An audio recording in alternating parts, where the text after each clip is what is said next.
Magandang araw mga bata! Halina't samahan nyo si Teacher Irene na tuklasin ang aralin sa Mathematics ika-5 linggo. Mathematics 1, unang markahan.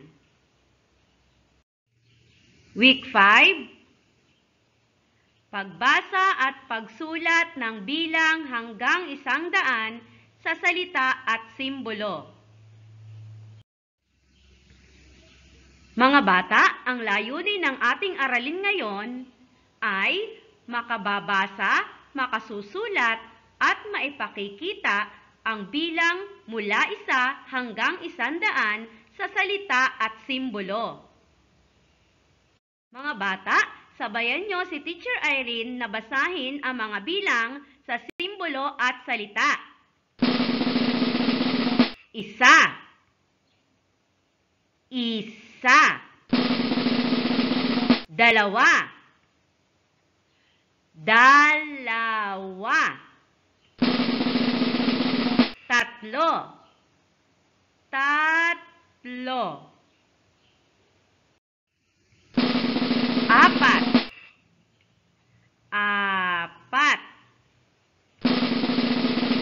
5.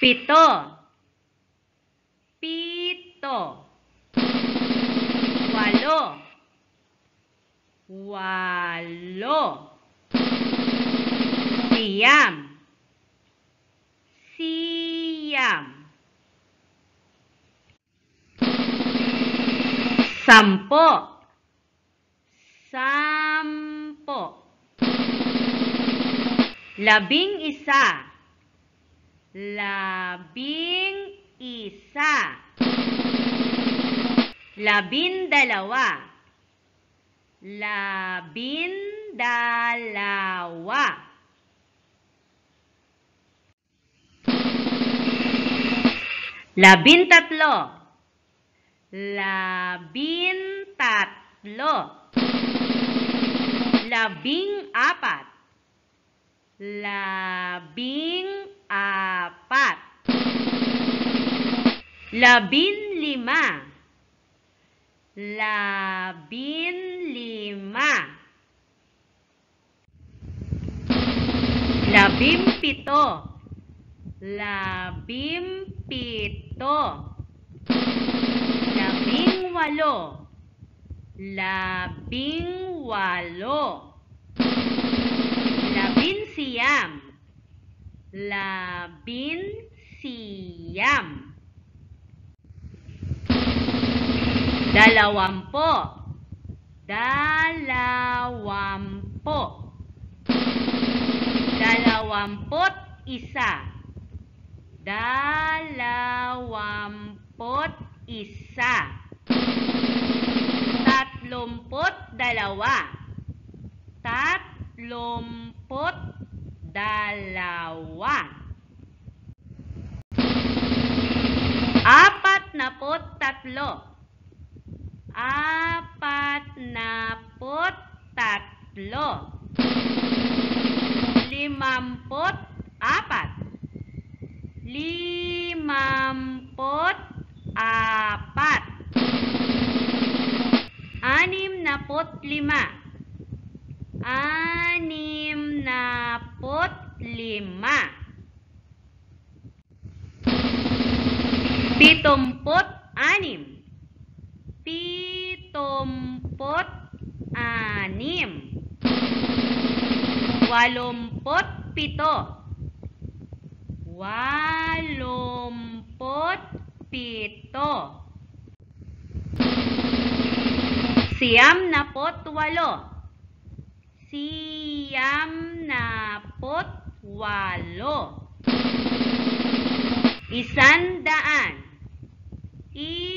7.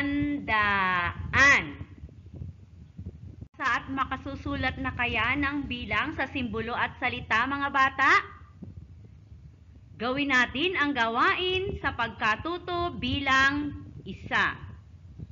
Isulat ang bilang o simbolo sa mga sumusunod na salita. Isulat ang sagot sa iyong sagutang papel.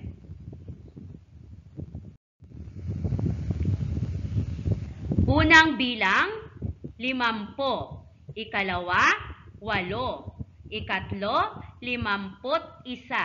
Ikaapat, 100. Ikalima, 12. Pwede nang magsagot, mga bata.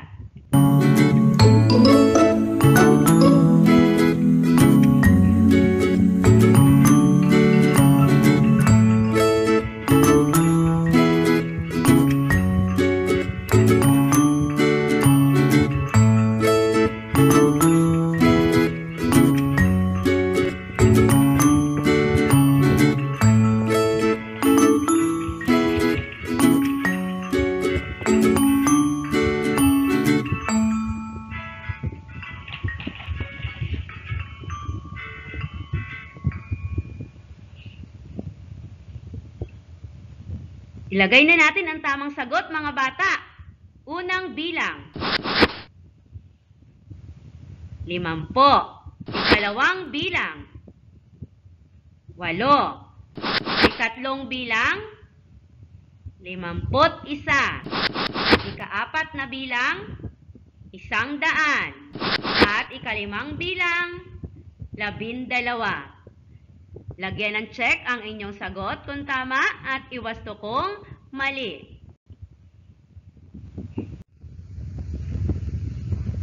Ang mga bilang ay maaaring isulat ng salita at simbolo. Tingnan mo at basahin ang sumusunod na halimbawa ng bilang sa susunod na larawan. Mga bata, sabayan ninyo akong bilangin ang mga larawan at sabihin ang bilang nito sa simbolo at pangalan.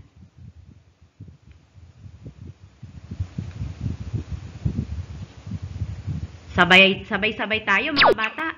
1, 2, 3, 4. 4. 1, 2,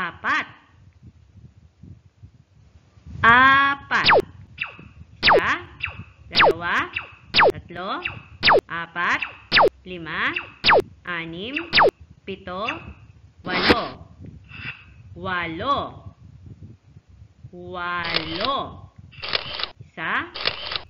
7, 8.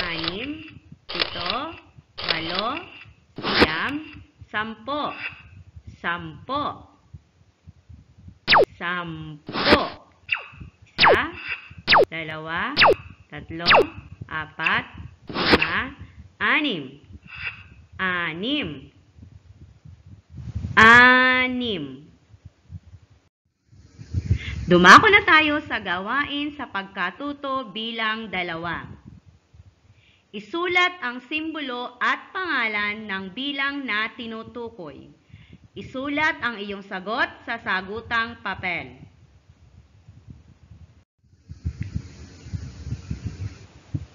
Unang bilang, 12 sa 7. Ikalawang bilang, 12 sa 14. Maaari na kayong magsagot, mga bata.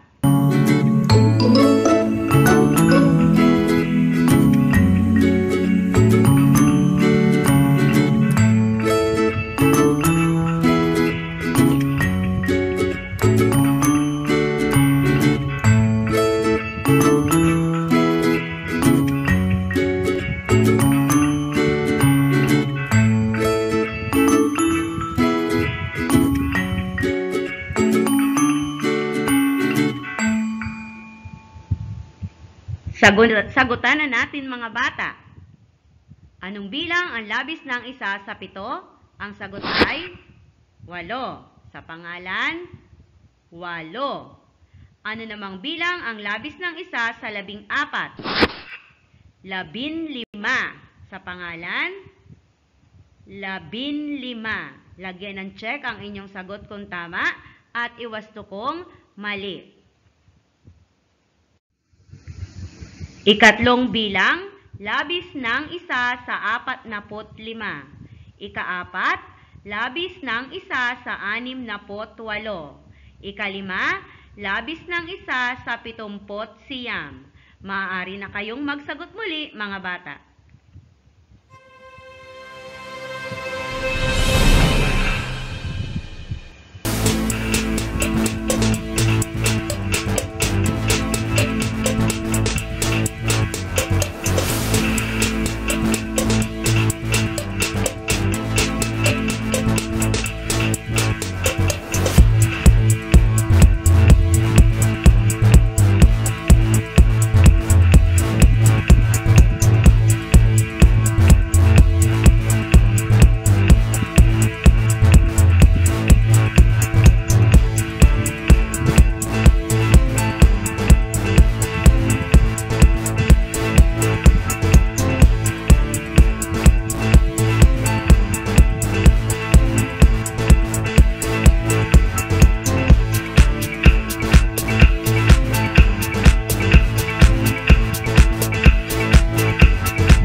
Sagutan na natin, mga bata. Labis ng isa sa 45 ay 46. Labis ng isa sa 68, 69. Labis ng isa sa 70, 80. Lagyan ng check ang inyong gawa kung tama at iwasto kung mali. Gawain sa pagkatuto bilang 3. Pagtambalin ang hanay A sa hanay B. Isulat ang letra ng tamang sagot sa iyong sagutang papel.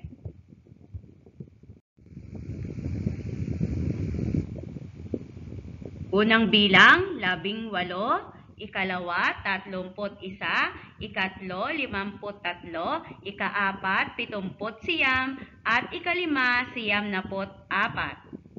Maaari na kayong magsagot, mga bata.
Sagutan na natin, mga bata. Unang bilang, letrang C. Ikalawang bilang, letrang A. Ikatlong bilang, letrang E. Ikaapat na bilang, letrang B. At ikalimang bilang, Letrang D. Lagyan ng check ang inyong gawa kung tama at iwasto kung mali. Ang pagbabasa ng bilang ay nagsisimula mula kaliwa pa kanan. Maaari itong isulat ng salita at simbolo. Gumagamit ng kudlit sa pagsusulat ng ilang piling salitang bilang. Halimbawa, 21.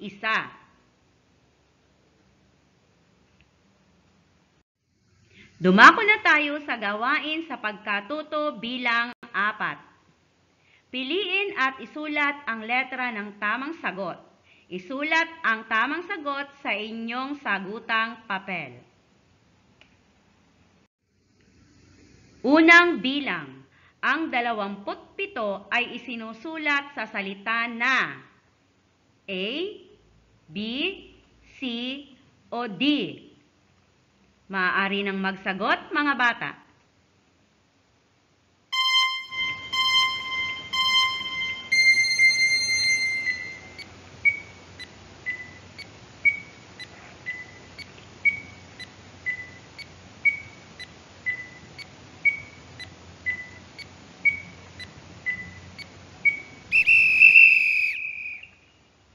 Ang tamang sagot ay letrang D. Lagyan ng check ang inyong gawa kung tama at iwasto kung mali. Ikalawang bilang. Ang bilang na labis ng isa sa 98 ay A. 96, B. 97, C. 99, D. 100. Maaari na kayong magsagot, mga bata.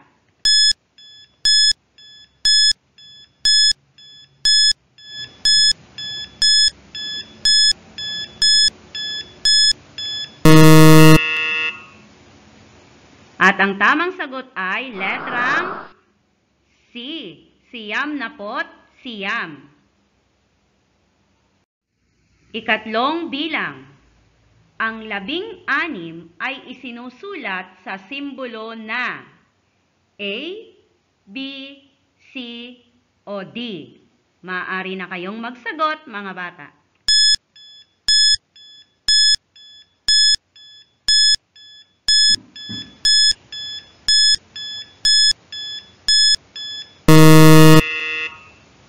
Ang tamang sagot ay letrang B.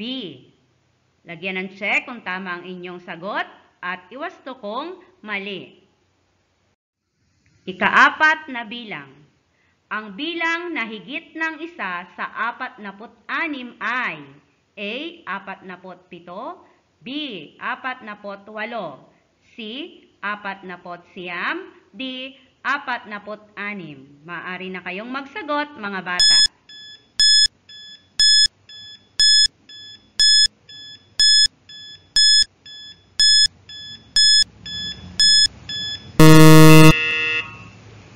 Ang tamang sagot ay letrang A, 47. Ika-5 bilang. Ang bilang ng lapis ay isinusulat sa salita na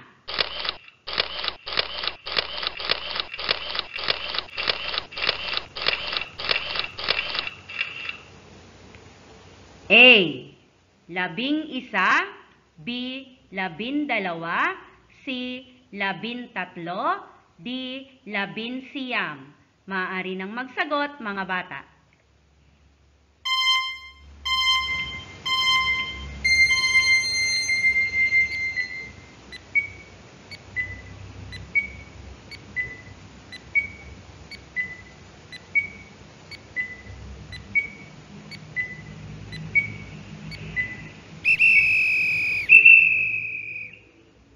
At ang tamang sagot ay letrang B, 12. Lagyan ng check ang inyong sagot kung tama at iwasto kung mali. Maraming salamat sa pakikinig, mga bata. Paalam!